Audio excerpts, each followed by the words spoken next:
जय हिंद दोस्तों, रक्षित खन्ना के इस चैनल में आपका स्वागत है। दोस्तों, आज के इस वीडियो में मैं आपको 4 महत्वपूर्ण जानकारियां दूंगा।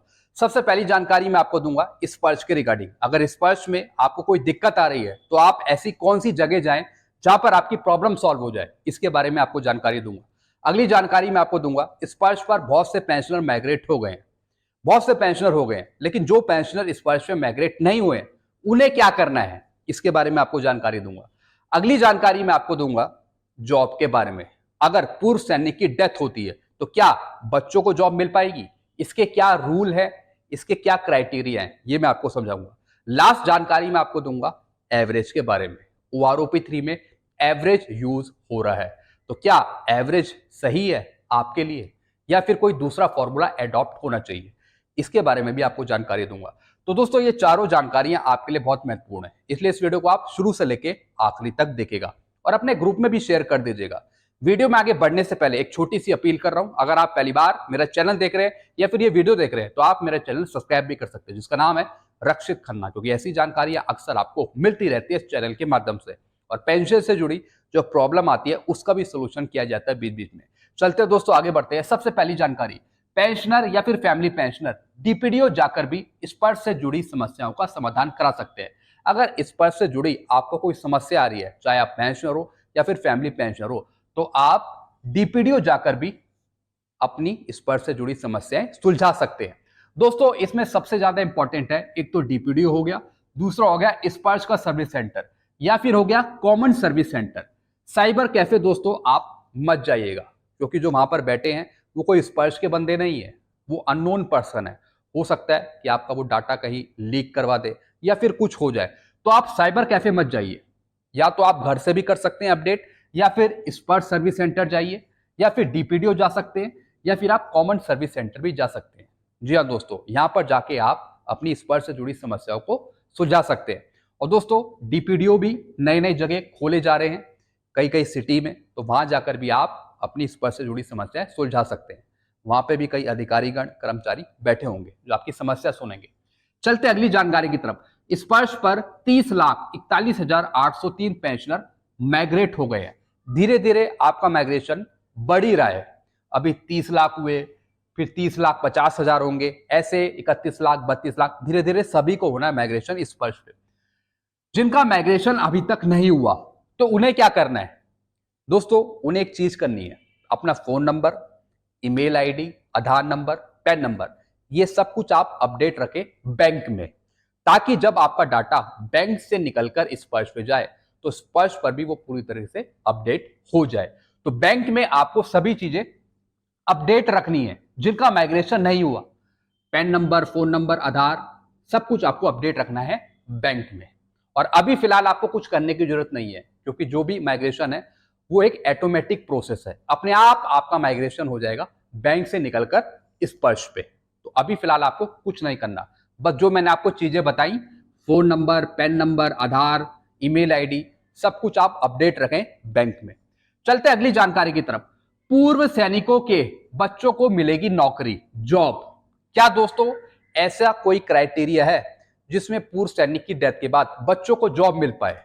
दोस्तों है, इसे हम बोलते हैं कंपैशनेट अपॉइंटमेंट, जो बच्चों को दिया जाता है सैनिकों की मृत्यु के बाद।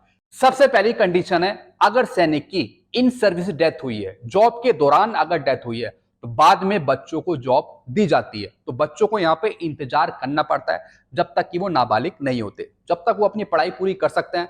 अब ऐसा तो है नहीं कोई 5 साल का बच्चा है, 6 साल का बच्चा है, अगर किसी जवान की डेथ हो जाती है तो 5 साल के बच्चे को जॉब दे देंगे या फिर 10 साल के बच्चे को जॉब दे देंगे, ऐसा नहीं है। वो अपनी पढ़ाई पूरी करे, 18 से ऊपर होगा, जब टाइम आएगा तो उसे कंपैशनेट अपॉइंटमेंट दे दिया जाएगा। इसके लिए कार्रवाई होगी जिला सैनिक बोर्ड से। जिला सैनिक बोर्ड से इसकी कार्रवाई होती है। रिकॉर्ड से भी दोस्तों कुछ फॉर्म आते हैं, एनेक्सर 1, एनेक्सर 2, एनेक्सर 3, वो भरने पड़ते हैं बच्चों को। और ये भी देखा जाता है क्या उनके डिपेंडेंट हैं। जी हाँ दोस्तों, तो कुछ डॉक्यूमेंट लगाए जाएंगे जिसके बेस पर बच्चों को भी जॉब दी जाती है। तो दोस्तों, आपने सबसे पहली कंडीशन समझ ली। अगर इन सर्विस डेथ हुई है, अगर जॉब के दौरान डेथ हुई है जवान की, तब जाकर ये जॉब मिल पाती है। अब दोस्तों, इसमें क्या क्या डॉक्यूमेंट लगते हैं? इसमें लगता है अंडरटेकिंग फॉर्म, जो भरता है बच्चा जिसे जॉब चाहिए, अंडरटेकिंग फॉर्म भरेगा। फिर होता है एनओसी, नॉन ऑब्जेक्शन सर्टिफिकेट, जो ब्रदर सिस्टर या फिर उनके डिपेंडेंट भरते हैं। वो इसलिए भरते हैं ताकि जो बच्चे को जॉब मिल रही है उससे किसी को कोई प्रॉब्लम नहीं है, उनके भाई बहन को कोई प्रॉब्लम नहीं है कि इस बच्चे को जॉब दी जा रही है। तो जो डिपेंडेंट है, भाई बहन है, उनसे एनओसी ली जाती है, नॉन ऑब्जेक्शन सर्टिफिकेट बोलते हैं, ये ली जाती है। फिर दोस्तों रेवेन्यू डिपार्टमेंट से पूरी प्रॉपर्टी का लेखा जोखा। जी हाँ दोस्तों, जिसको जॉब दिलवाई जा रही है क्या उसकी कोई प्रॉपर्टी है उसके परिवार में या फिर भाई बहन की। अगर मोटी प्रॉपर्टी है तो दोस्तों वो भी देखी जाती है। तो दोस्तों प्रॉपर्टी का भी एक सर्टिफिकेट होता है, वो देना पड़ता है जॉब के दौरान। फिर दोस्तों ऑल डिपेंडेंट का व्यवसाय, यानी जो भी उसके भाई बहन है, कहीं वो जॉब कर रहे हैं, उनकी कितनी अर्निंग है, किस जॉब पर है, किस पोस्ट पर है, कब से वो जॉब कर रहे हैं, क्या वो रिटायर हो चुके हैं, क्या है उनकी कंडीशन, पीछे का बैकग्राउंड कैसा है, सब कुछ देखा जाता है। उनके भाई बहन का कितनी उनकी इनकम है, जॉब कर रहे हैं नहीं कर रहे हैं, तो उसका भी एक सर्टिफिकेट होता है। या फिर इनकम सर्टिफिकेट भी देना पड़ सकता है। जी हाँ दोस्तों, रेवेन्यू डिपार्टमेंट से एक इनकम सर्टिफिकेट भी बना के देंगे कि भले ही वो जॉब कर रहे हैं लेकिन उनकी इतनी आय है सालाना, साल की। अगर सब कुछ ठीक रहता है तो फिर बच्चों को जॉब दी जाती है। लेकिन यहाँ पे उनके भाई बहन का भी सर्टिफिकेट देखा जाता है, जॉब का या फिर इनकम सर्टिफिकेट का। फिर दोस्तों फोटोकॉपी ऑफ एजुकेशनल क्वालिफिकेशन। फिर दोस्तों एजुकेशनल क्वालिफिकेशन की फोटोकॉपी चाहिए होती है, बर्थ सर्टिफिकेट चाहिए होता है। फिर दोस्तों मूल निवास प्रमाण पत्र भी चाहिए होता है, डोमिसाइल भी चाहिए होता है। फिर दोस्तों नॉन पेंशनर सर्टिफिकेट भी चाहिए होता है डिपेंडेंट का, कि इससे पहले कहीं वो दो जॉब तो नहीं कर रहे थे, इनकी कितनी आमदनी थी, सब कुछ देखा जाता है। उसी के बाद सैनिकों के बच्चों को जॉब दी जाती है, जिससे हम बोलते हैं कंपेशनेट अपॉइंटमेंट। जी हाँ दोस्तों, इतनी आसानी से नहीं मिलती है, काफी साल लग जाते हैं नंबर आने में, लेकिन मिलती है, जॉब मिलती है। चलते हैं दोस्तों आखिरी इंफॉर्मेशन की तरफ। ओआरओपी में एवरेज का फॉर्मूला अपनाकर बहुत बड़ी गलती करी। वन रैंक वन पेंशन आपको मिल तो गई, लेकिन एवरेज का यूज करके बहुत बड़ी गलती हो गई, जिससे आपको मैक्सिमम पेंशन का फायदा नहीं मिल पाया। मिनिमम पेंशन बढ़ी, कुछ रैंकों की तो कुछ भी नहीं बढ़ी, माइनस में चली गई। तो दोस्तों इन गलतियों को सुधारा कैसे जा सकता है? दोस्तों इसके एक दो तरीके हैं। 7 सीपीसी में जो पेंशन आ रहे हैं उनकी पेंशन मैक्सिमम लेवल में फिट करें, मैक्सिमम फायदा दे उन्हें, ताकि जो उनकी पेंशन बढ़ेगी उसका फायदा पुराने पेंशनर्स को मिल सके, जो छठे पे कमीशन पे आए हैं, जो 5वें पे कमीशन पे आए हैं, जो 4th पे कमीशन पे आए हैं, यानी पुराने पेंशनर्स को फायदा मिल सके। जो आगे आने वाले पेंशनर हैं उनकी पेंशन पीछे वालों को सही मिल सके। तो दोस्तों जो 7 सीपीसी में पेंशन आ रहे हैं उनकी पेंशन बढ़ाई जाए, उनकी पेंशन बढ़ाई जाए मैक्सिमम तरीके से, तभी पीछे वालों को सही फायदा मिल पाएगा। फिर दोस्तों नोशनल मैक्सिमम फॉर्मूला एडॉप्ट। जी हाँ दोस्तों, एवरेज को हटाकर नोशनल मैक्सिमम का फॉर्मूला एडॉप्ट किया जाए, क्योंकि दोस्तों एवरेज का मतलब ही यही है कि आपको मिनिमम पेंशन देना। यहां पर अगर मैक्सिमम पेंशन भी होगी तो दोस्तों वहां पर मिनिमम भी यूज होगा, मिनिमम पेंशन भी निकाली जाएगी, और जिसका एवरेज निकालते वक्त आपकी पेंशन कम ही होनी है।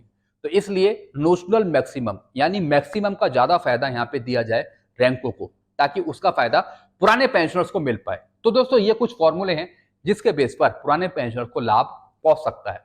और जहां तक दोस्तों ओआरओपी की बात है, उसको डिजाइन करना, उसको बनाना, ये सब पीसीडीएस सीडीए का काम है। वो क्या पेंशन ले रहा है वो आपको दिखाता तो है नहीं कि आपकी कितनी पेंशन वो बना रहा है एवरेज में, वो आपको दिखाएगा थोड़ी। सब ये इंटरनल मामले हैं, सब ये पॉलिसी मैटर है।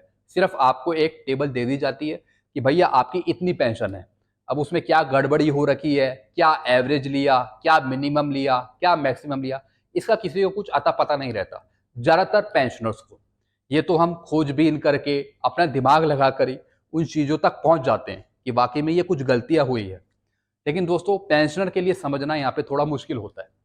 तो दोस्तों यही सब चीजें हैं जो ठीक होनी चाहिए आगे के लिए। तो दोस्तों यही कुछ जानकारियां थी जो मैं आपके सामने लेकर आया था। वीडियो आपको अच्छा लगता है वीडियो को लाइक करें, और इस चैनल को आप सब्सक्राइब भी कर सकते हैं जिसका नाम है Rakshit Khanna. Thank you so much.